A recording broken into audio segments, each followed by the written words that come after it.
Joseph fell on his father's face, wept on him, and kissed him. Joseph commanded his servants, the physicians, to embalm his father, and the physicians embalmed Israel. 40 days were fulfilled for him, for that is how many days it takes to embalm. The Egyptians wept for him for 70 days. When the days of weeping for him were past, Joseph spoke to the house of Pharaoh, saying, If I have now found favor in your eyes, please speak in the ears of Pharaoh, saying, My father made me swear, saying, Behold, I am dying. Bury me in my grave which I have dug for myself in the land of Canaan. Now, therefore, please let me go up and bury my father, and I will come again. Pharaoh said, Go up and bury your father, just like he made you swear. Joseph went up to bury his father, and with him went up all the servants of Pharaoh, the elders of his house, and all the elders of the land of Egypt, all the house of Joseph, his brothers, and his father's house.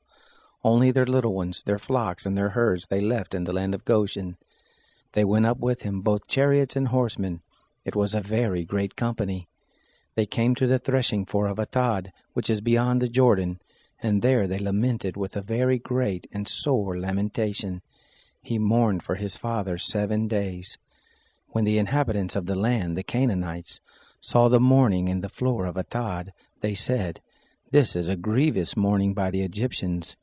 Therefore the name of it was called Abel Mizraim, which is beyond the Jordan. His sons did to him just as he commanded them.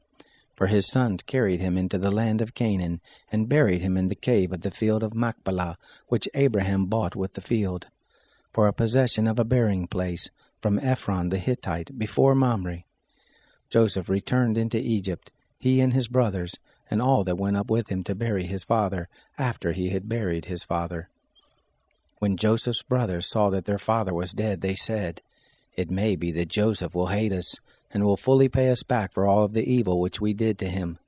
They sent a message to Joseph, saying, Your father commanded before he died, saying, So you shall tell Joseph, Please now forgive the disobedience of your brothers and their sin, because they did evil to you. Now please forgive the disobedience of the servants of the God of your father. Joseph wept when they spoke to him. His brothers also went and fell down before his face, and they said, Behold, we are your servants. Joseph said to them, Don't be afraid, for am I in the place of God? As for you, you meant evil against me, but God meant it for good, to bring to pass as it is this day, to save many people alive. Now therefore don't be afraid. I will nourish you and your little ones. He comforted them and spoke kindly to them. Joseph lived in Egypt, he and his father's house. Joseph lived 110 years. Joseph saw Ephraim's children to the 3rd generation. The children also of Machir, the son of Manasseh, were born on Joseph's knees.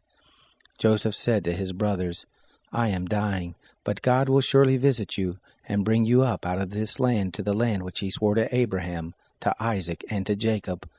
Joseph took an oath of the children of Israel, saying, God will surely visit you, and you shall carry up my bones from here. So Joseph died, being 110 years old, and they embalmed him, and he was put in a coffin in Egypt.